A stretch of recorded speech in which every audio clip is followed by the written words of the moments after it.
Well, so far we have discussed the differentiability of functions which are defined on some open interval of the real line, but and also take values in the real line. That is, to put it in symbols, we have taken functions of this type AB to R. Okay. Now our idea is today to discuss a few things about what happens when we change this codomain. Okay, change this codomain to some x. Okay, code. So first of all, we would like to see what are the properties that are required for this codomain to satisfy, so as to make this whole concept of differentiability meaningful in that structure. So if you recall, let us, for example, suppose you take some x in AB. Okay. How do we, or when do we say that the function is differentiable at the point x? If we recall the definition, let us recall that we take this quotient f of x plus h minus f of x and then divided by h, and take the limit of this as h tends to 0. Okay. Now when f was going from AB to R, all this was fine. Okay, this makes sense. But suppose now these objects are coming from some other set x. Okay, then f of x plus h is a member of x, f of x is also member of x. Then what is meant by subtracting those two? Okay, in an arbitrary set x. So obviously you cannot, this cannot be an arbitrary set x. There has to be some meaning of subtracting two elements. In other words, there has to be some algebraic structure in x. So addition or subtraction of two elements in that must make sense. Not only that, this is this 1 by h is a real number, so you are multiplying by that. Okay.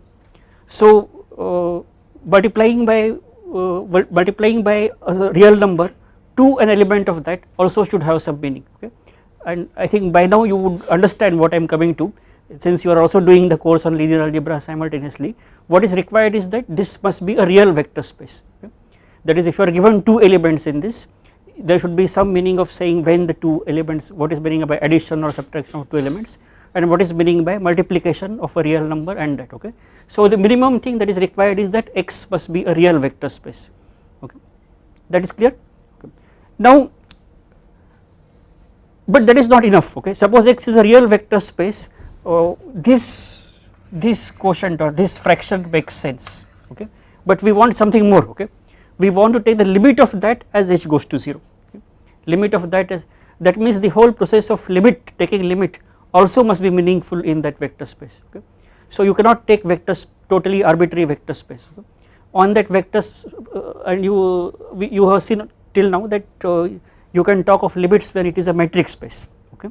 So what we need is that this should be a vector space, not only vector space, it should also be a metric space. Okay. And of course there should be some relationship between that metric and the algebraic operations. Okay. The most natural way to define these things is what is called a norm linear space.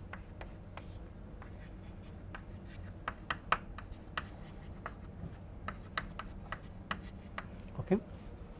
And so what is a norm linear space? It is a real vector space, and on that a function called norm is defined, and that function norm leads to a metric. Okay. That, so this norm is something like the absolute value in the real number. Okay. So in the case of real numbers, suppose we look at the suppose we take this function r to r, then what are the properties of this function? We know that absolute value of x is always bigger than or equal to 0, and it is equal to 0 if and only if x is equal to 0. So that is one thing. And second thing that you know is that absolute value of x plus y is less than or equal to absolute value of x plus absolute value of y for all x y in R. And third thing that you know is that if you take alpha times x, then this is absolute value of alpha times x is same as absolute value of alpha into absolute value of x. This is true for every x in R and also alpha in R. Okay. Now instead of R, suppose I replace this by some other vector space here. Okay. Then we take a function which goes from that x to R and satisfies all these properties. Okay. If that happens, that function is called a norm.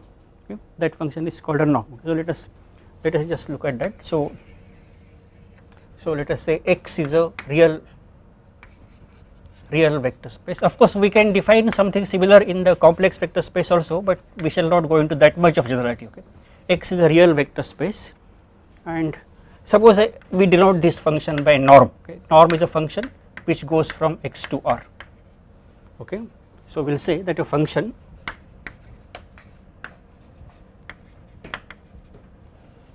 from X to R is called a norm, on X.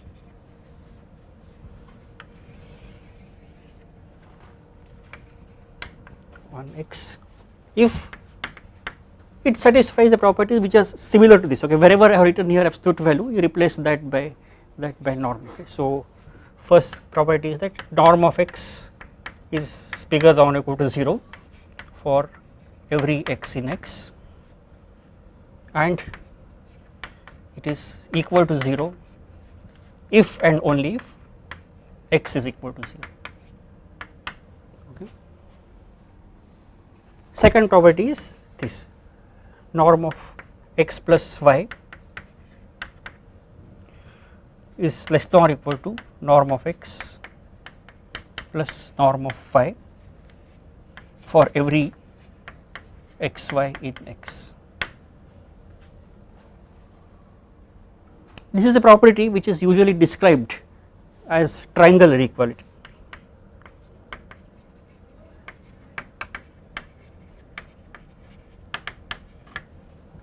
Okay.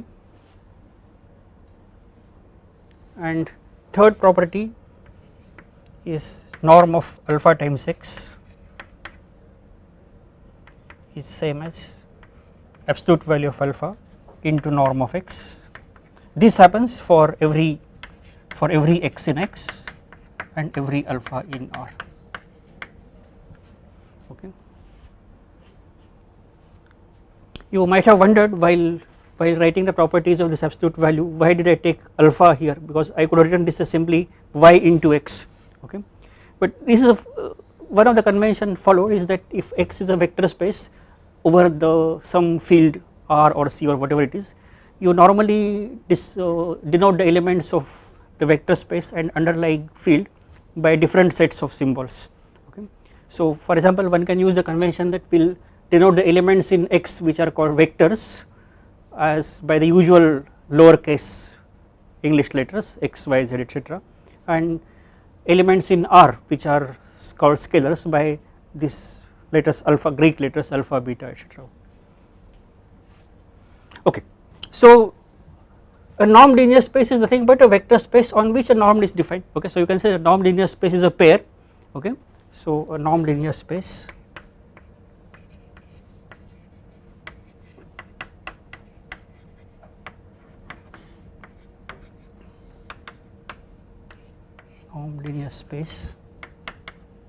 is a pair X norm where X is a real vector space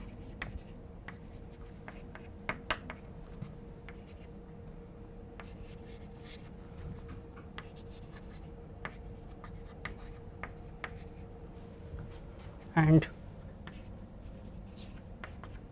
norm is a norm on X.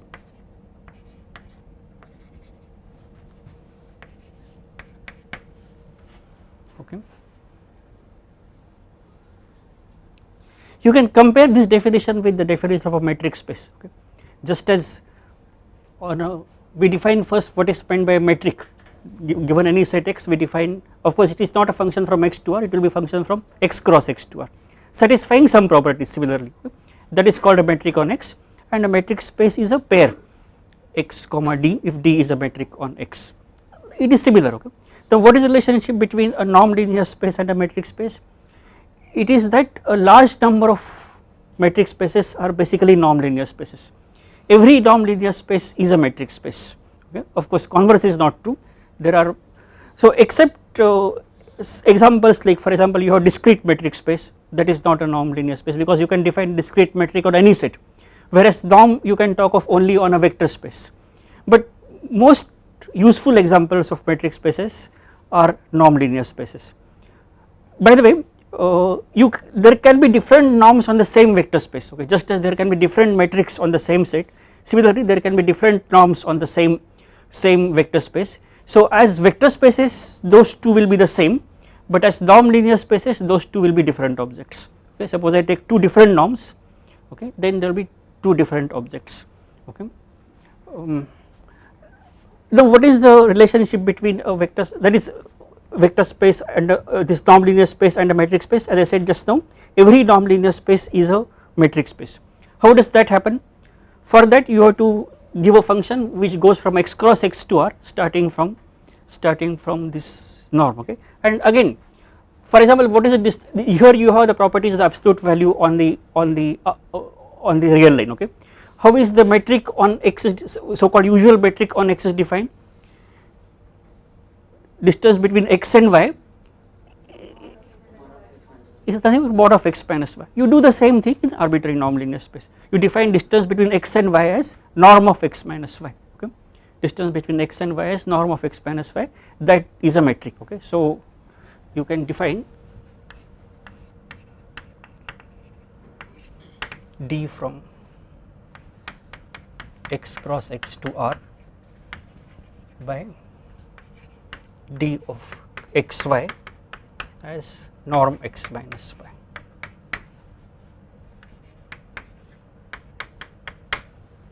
Okay. Then d is a metric on x.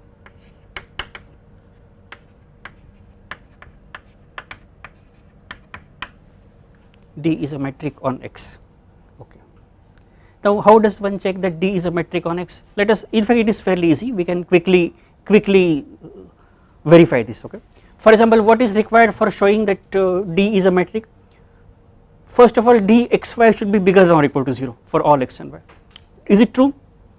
That follows from this first property here, okay. What is the next thing that you require? That is dxy is equal to 0 if and only if x equal to y, right, okay. Does it follow again? Suppose this is 0, then you must have x minus y equal to 0, which is same as in that x equal to y, okay. Again it follows, so that first property follows from here, okay, right. What is the other thing that you require? You require that d of xy should be same as d of yx, okay. What will be d of yx from this? Norm of y minus x. Is it same as norm of x minus y? And from what does it follow?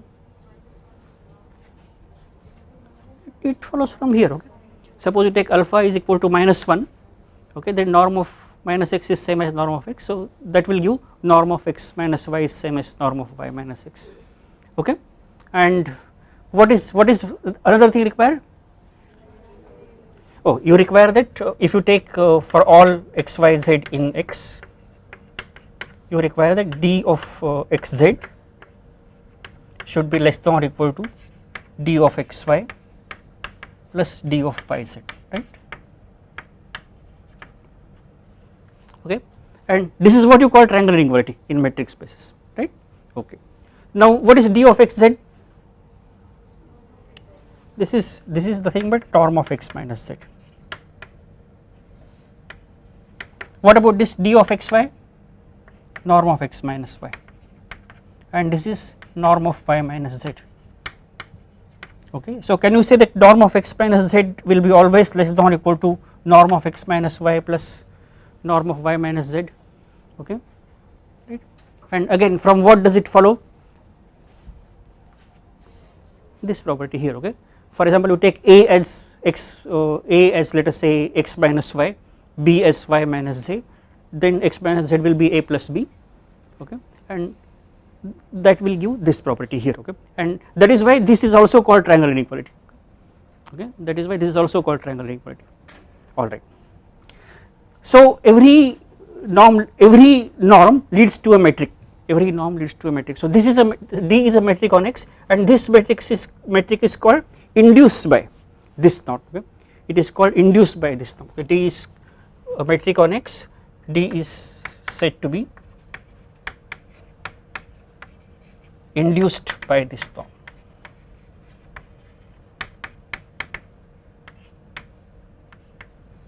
Okay.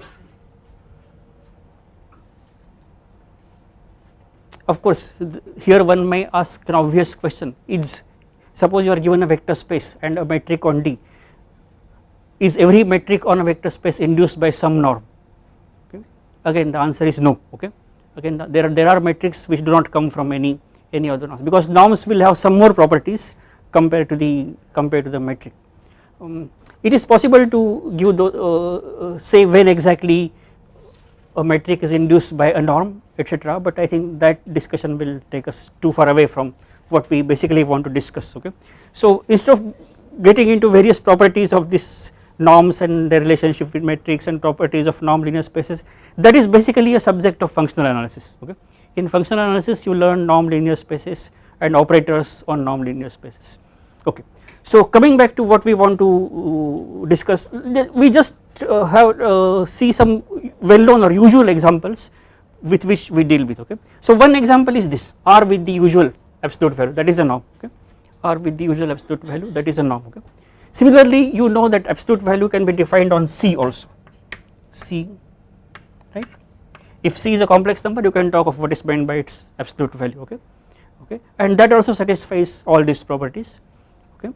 So that is also a norm. So C, and you can regard C also as a real vector space, you can regard C also as a real vector space. By the way, what we have defined is what is called a real norm linear space. Okay. Because if you are starting with a real vector space, so it is called a real norm linear space. If instead of real vector space, if we had started with a complex vector space, it would have been a complex norm linear space. Okay. But let us confine our attention to real norm linear spaces. Okay. Then what are the other obvious examples that you would have already seen? These spaces Rn. Okay. Spaces Rn with again with various norms on that we can define. Okay. We can define various norms on these spaces Rn. So let us just take one or two well known examples. Okay. For example, this is, so any element x, suppose I take x in Rn, then that is of the form x1 x2 xn, right. It is n tuple where x1 x2 xn are real numbers. Okay. So each xj is, so this belongs to Rn, that means each xj is in R. Okay. So how does one define norm? There are various ways. As I said, on the same vector space you can define various norms. Okay. So for example, one is called norm suffix 1. Okay. So norm suffix 1, that is nothing but you take mod x1 plus mod x2 plus, just take the sum of all the absolute values of all the n coordinates. So this is sigma mod xj, j going from 1 to n. Okay. In fact that is called one norm or sometimes called L1 norm. Okay. And similarly there is also what is called norm suffix infinity.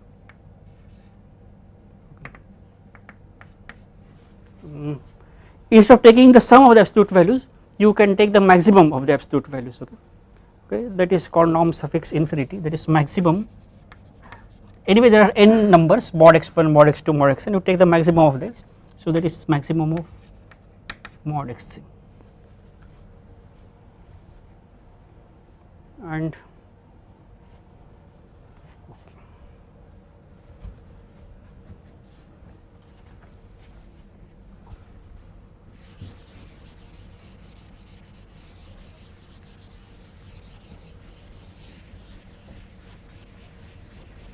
another example of norm on Rn, which is most popularly used, it is called Euclidean norm.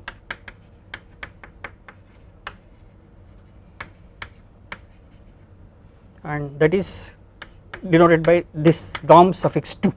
Okay, norm suffix 2, that is norm of x suffix 2, this is defined as follows. Okay.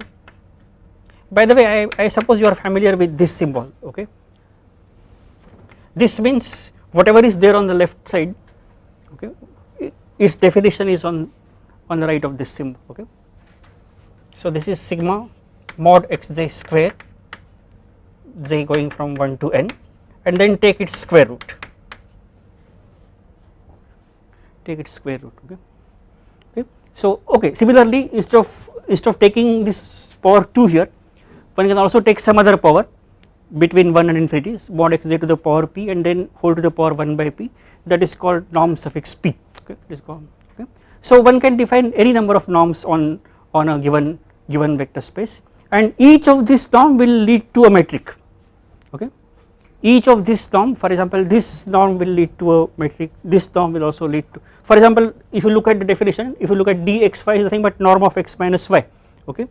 So suppose the corresponding metric if I call d1, then d1 xy will be sigma j going from 1 to n mod xj minus yj, right, okay. And similarly d suffix infinity, and here if I take say d suffix 2 of xy, that will be sigma j going from 1 to n mod xj minus yj whole square, and then this raised to 1 by 2, okay. And this is what is called the Euclidean distance, Euclidean distance or Euclidean metric. And you can see the obvious reason for that, because when you take n is equal to 2 or 3, that is if you are looking at R2 or R3, this is the usual distance between the 2 points, okay. That is why the corresponding norm is called Euclidean norm and corresponding distance is called the Euclidean distance, okay. So for our discussion of this differentiation of the functions, let us confine ourselves to these two examples, either C with this absolute value or Rn with one of these norms, okay. Rn with, of course I have not proved that these functions define a norm, that requires some work, okay. For example you will have to verify that each of these functions satisfy all these properties. It is fairly easy to check in these cases, okay. For example suppose it is obvious that each of them is bigger than or equal to 0. In fact this is something that you should know even while discussing the metric. The real thing that needs verification is the triangle inequality, other properties are usually straightforward, okay. Once the definition of a distance is given, to verify that it is a metric, okay. Similarly in the case of norm, once a definition of a norm is given, to verify this and this is usually trivial, okay. For example if you look at here, norm of alpha times x, that will nothing but sigma mod alpha xj, that mod alpha will come outside the summation sign, and that will is nothing but mod alpha times norm x. Similarly in case of the other norms, okay, real verification where some work is required is for this triangle inequality, okay. That is also fairly easy in case of these two, okay, because this will be mod xj plus yj, and you can say that mod xj plus yj is less than or equal to mod xj plus mod yj, and then separate in the sum, okay. But for something like this, okay, for example something like this, okay, to prove that the triangle inequality is satisfied, you have to go through some standard inequalities, okay. The proof that this satisfies this norm satisfies this triangle inequality requires what is called Cauchy-Schwarz inequality and also followed by Minkowski inequality, okay. Those are very well known inequalities, okay. We shall not go into the proofs of those, but using those inequalities one can show that the triangle inequality is satisfied by this function, okay. Okay, so now let us go back to our this thing. I take this f from AB to R, not AB to R, AB to X, where what is X? X is either, X can be, so see X can be in general any norm linear space, X can be in general any norm linear space for definition, but for most of the things, most of the practical purpose we can take X as either this C with this absolute value or Rn with any of those norms, or let us say norm suffix 2 or 1 or infinity, any of those norms, but most frequently we deal with this norm because that is the one which coincides with the usual concept of distance in 2 and 3 dimensions, okay. So now let us take some x in AB, okay. Then now we can talk of f of, okay, instead of talking x plus h etc., let me just take any other number t which is also there in AB, okay. So say I can say f of t minus f of x, you think of this t as x plus h, okay. So saying that h goes to 0 is basically same as saying t goes to x, okay. So I will take ft minus fx divided by t minus x, and now all this makes sense, even though ft and fx are in this x, since x are one of these, okay, ft minus fx is well defined, that divided by t minus x is also well defined, and now we think of limit of this as t tends to x, okay, alright.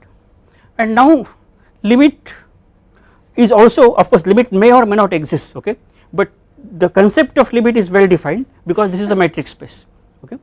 We can define in a usual way that suppose this limit is, of course this limit will also be some element in x, this limit will also be some element in x, okay. So whenever it exists, okay, and if it exists we can define it in the usual way, that is given epsilon there should exist some delta bigger than 0 etc., okay. That is if this limit exists we shall say that the function is differentiable at this point x, okay, and whatever is that limit that will be called a derivative of f at that point x, okay, and we shall denote that by as usual f prime x, okay. So this whole topic which I have discussed just now is called differentiation of vector valued functions, okay.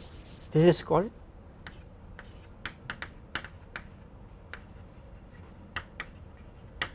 differentiation of vector valued functions.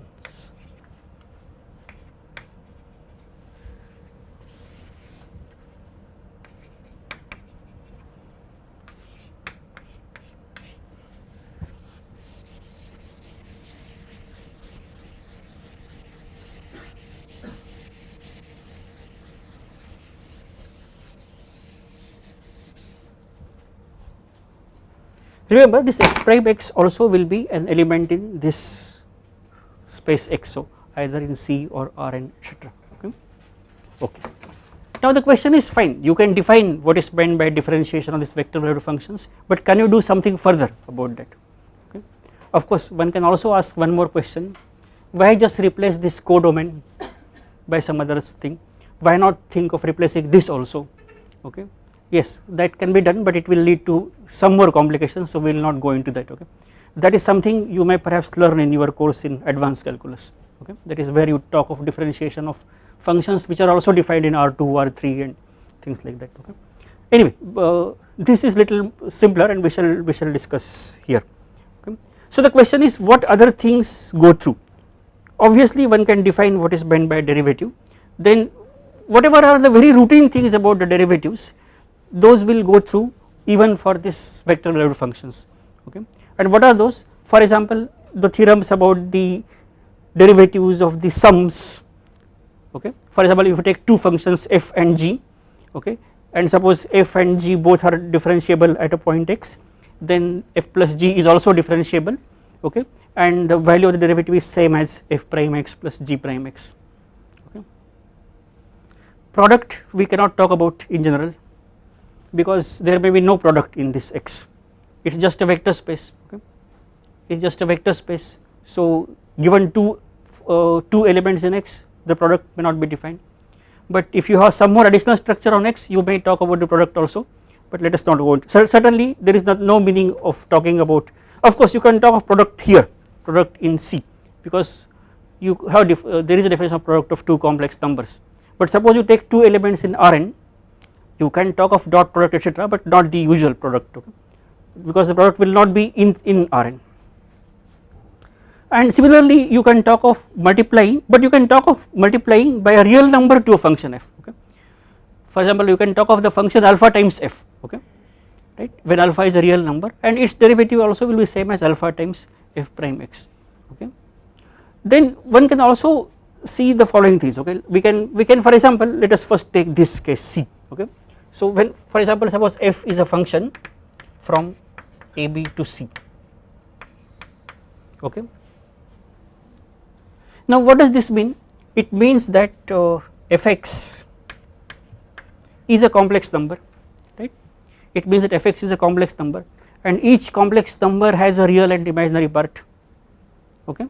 So I can suppose I call the real part as say ux and imaginary part as vx, okay, right.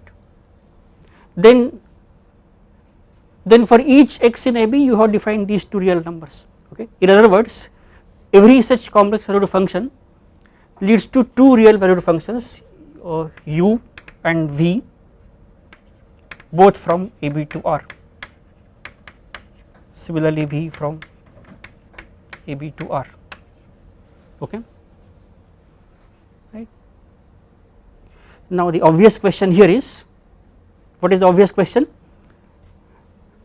Suppose we know that f is differentiable at a point x, okay, can we say that this u and v are also differentiable, okay, right. And similarly what about the converse, okay, suppose we knew that u and v both are differentiable at a point x, can we say that f is differentiable, okay.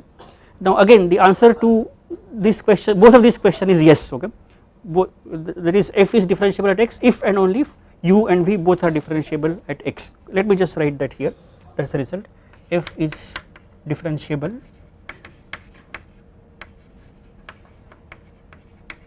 at x if and only if u and v are differentiable at x.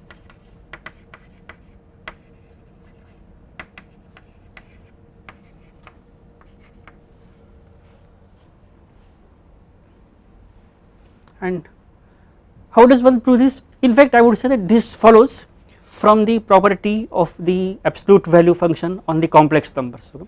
And what is that property?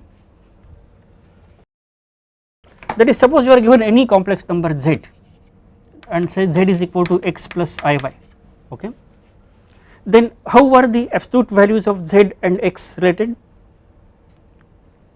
Okay, in this case one can say exactly that mod z square is x square plus square root of x square plus y square, okay, but that is not something I am looking at, okay. What I want is the following, okay, that is, can we always say that mod x is less than or equal to mod z? This is something we can always say, okay. Can we also say that mod z is less than or equal to mod x plus mod y, okay, this is also something we can say. And similarly, okay, whether here you take mod x or mod y, both are less than or equal to mod z, okay. Now we just apply that to this fx is equal to ux plus I vx, okay.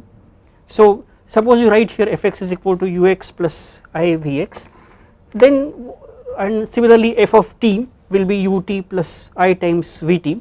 What is going to happen is this, okay.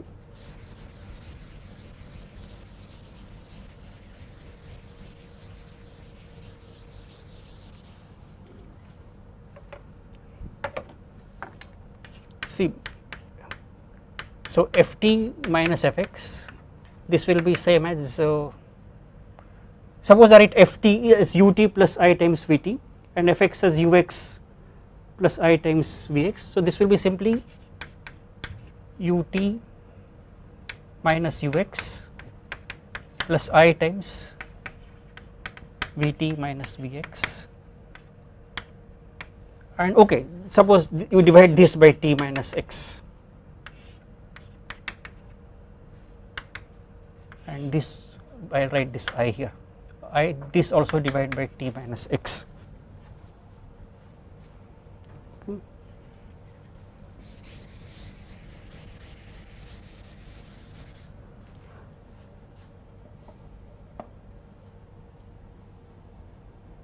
Then let us say that suppose the limit of this exists, ut minus us divided by t minus x, suppose this exists, okay, then that we would call u prime at x, okay, and similarly if the limit exists that we will call v prime at x, okay, but then the limit of this plus I times this should also exist, okay, and that is where we use this property. So what we can say is that suppose you take this fraction ft minus fx divided by t minus x, and let us say minus this u prime at x naught plus I times v prime at x naught, and suppose you take the absolute value of this, okay. Then use this mod z is less than or equal to mod x plus mod y. So remember ft minus that is ut minus ux divided by t minus x minus u prime x naught, that is the real part of this whole thing, right. Remember t minus x is a real number, t and x both are coming from this interval ab, okay, t and x, so t minus x is a real number, okay. So what one can say is this is less than or equal to ut minus ux divided by t minus x minus u prime x naught plus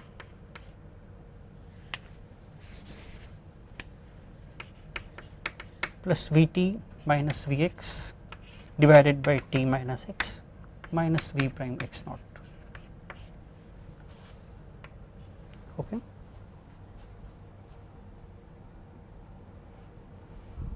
Okay, and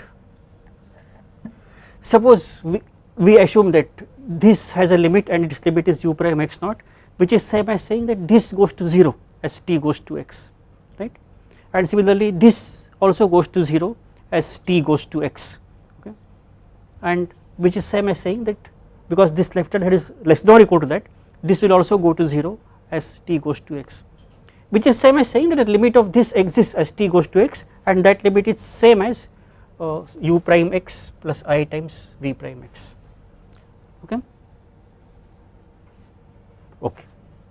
In a similar way you can prove about the converse also. What did we prove just now? That if u and v both are differentiable at a point x, okay, then f is differentiable at that point and its value is nothing but u prime x plus I times v prime x, okay. Conversely, suppose f is differentiable at a point x and suppose its derivative value is f prime x, okay, then real part of f prime x will be the derivative of u and imaginary part will be derivative of v, okay. In a similar way, and for that you will use this part of the inequality, okay, for that you will use this part of the inequality, because you can say that if you take only this much, that will be less than or equal to this, okay, that will be less than or equal to this, okay, alright. Now this is about the complex number, okay. Now with small modifications we can extend it to this Rn also, okay. So here what is involved, see in C there are only two things, real part and imaginary part, okay? But what we can say is, let me now take this situation, okay. Suppose this is slightly more involved in the sense there are more components, that is all, okay. Suppose you now take f from AB to Rn, okay. Now you take, let us say, x in AB,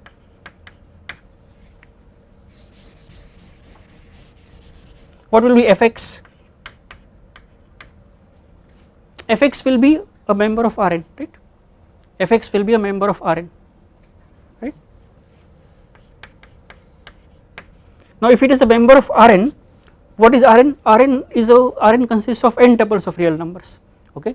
That means this fx will have n components, okay, fx will have n components, okay.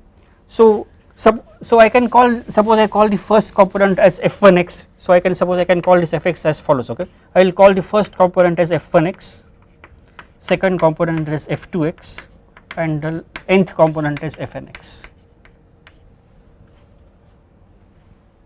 okay. So what is similar to this with the complex numbers? What is similarity? There you had only two real and here you have n components, okay. So what does this mean? That if you have one Rn valued functions, that corresponds to n real valued functions, okay. Is it clear? Suppose you have one function f which takes value from AB to Rn, corresponding to that you will have n such functions f1, f2, and each of those functions will go from AB to R, okay?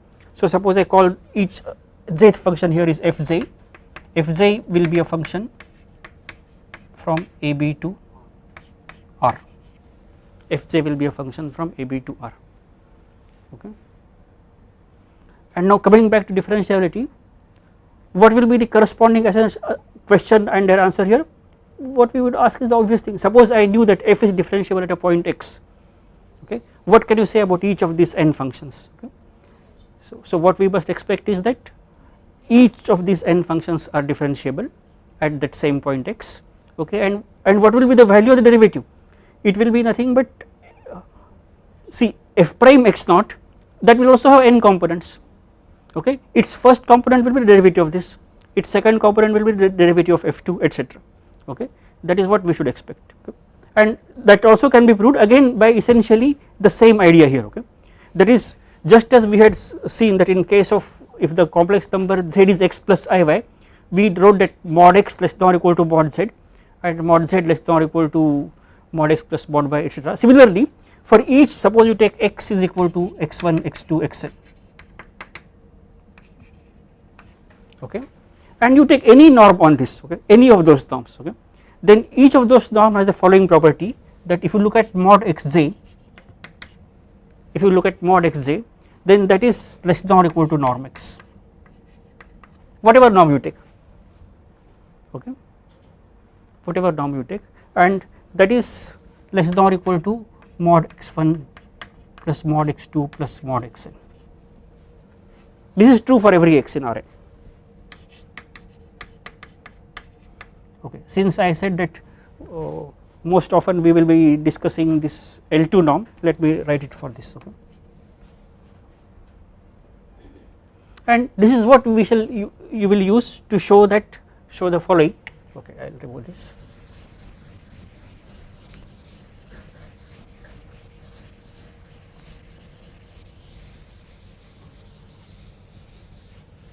That is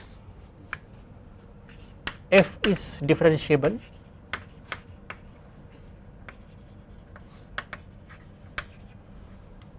at x in AB if and only if each fj is differentiable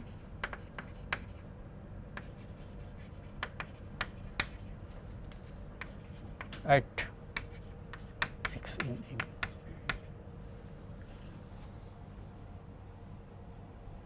That is whenever f is differentiable, okay, for all z equal to 1 to n, okay.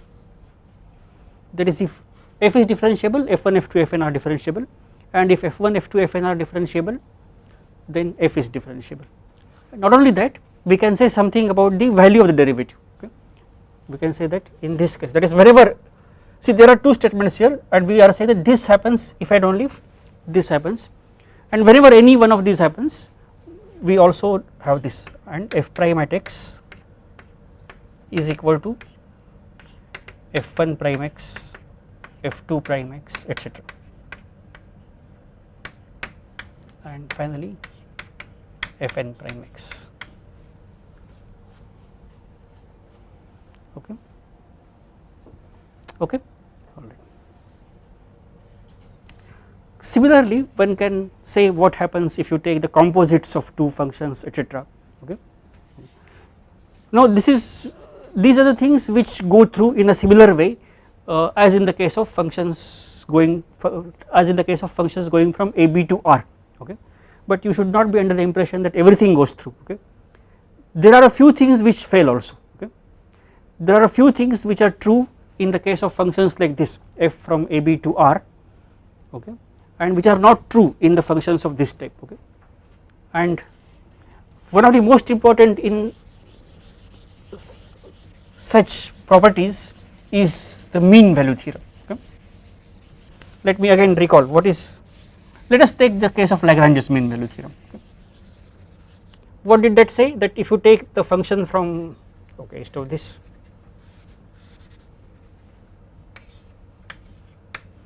okay, we said that function should be continuous in the closed interval AB and the differentiable in the open interval AB, then what should happen? There should exist some point C in the interval AB such that fb minus fa, that is equal to f prime C multiplied by b minus a, okay. So what I want to say is that such a thing does not happen in case of vector valued functions, okay. and what is the way of showing such a thing does not happen? There is only one way, that is you have to give an example, right. Okay. All right. So let us look at this function. Okay, I will take the interval as let us say f from, I will take the interval as 0 to 2 pi. Okay. Okay, and define f of x as, okay, I will just say e to the power I x. Okay, or if you want to write in the usual form, write it as cos x plus I times sin x.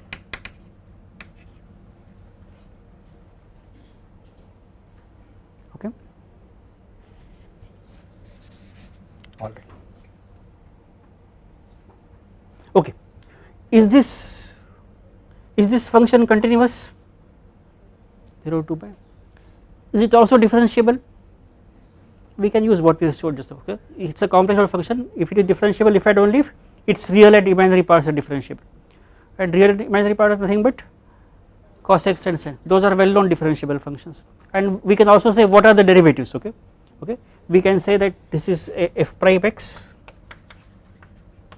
is same as derivative of this with respect to x, so that is minus sin x plus I times cos x. Okay, and you can see that that is same as this I times e to the power I x. Okay, all right. So it is continuous in the closed interval 0 to pi, open, in fact differentiable also everywhere. Okay, but we are only looking at this interval. Okay, all right. What is f at 0?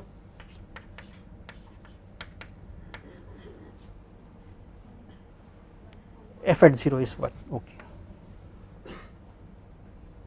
What is f at 2 pi? Okay, f at 2 pi is also 1. Okay, right. Okay. Now if mean value theorem were true, what should happen? What should happen is that there should exist some c in the open interval 0 to 2 pi such that f prime c is equal to 1. Okay, of course we are not asserting this, we are checking this statement whether this is true or false. Okay, that is the question. Oh sorry, f prime c is equal to 0, that is right, you are right. F prime c is equal to f 2 pi minus f 0, that is 0. Okay, what is f prime c?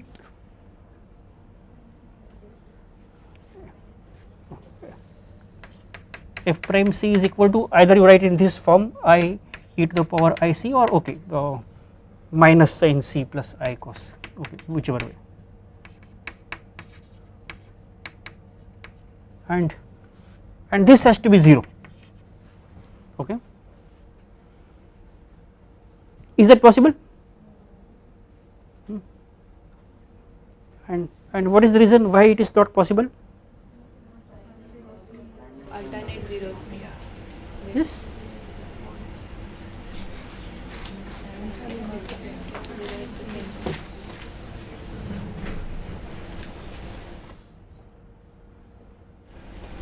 Is it such a difficult question?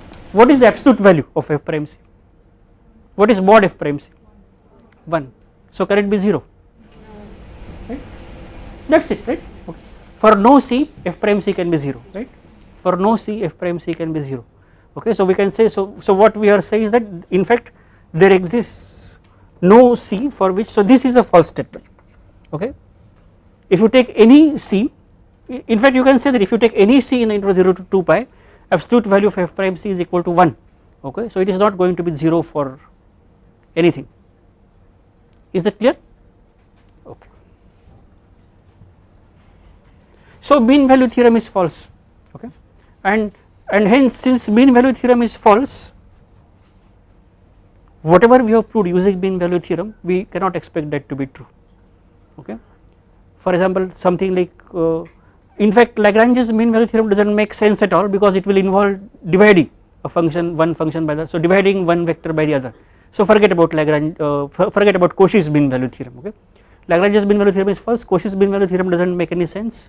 Okay, then we proved this L'Hopital's rules using mean value theorems, okay. Those also will not be true, okay. Those also will not be true for complex valued functions, right, okay. So whatever we have got for real valued functions using Lagrange's mean value theorem, okay, we cannot expect any of that to be true, okay, any of that to be true for vector valued functions, that means in particular complex valued functions and the functions in that take the values in Rn, okay. Fine, I think we will stop with that for today.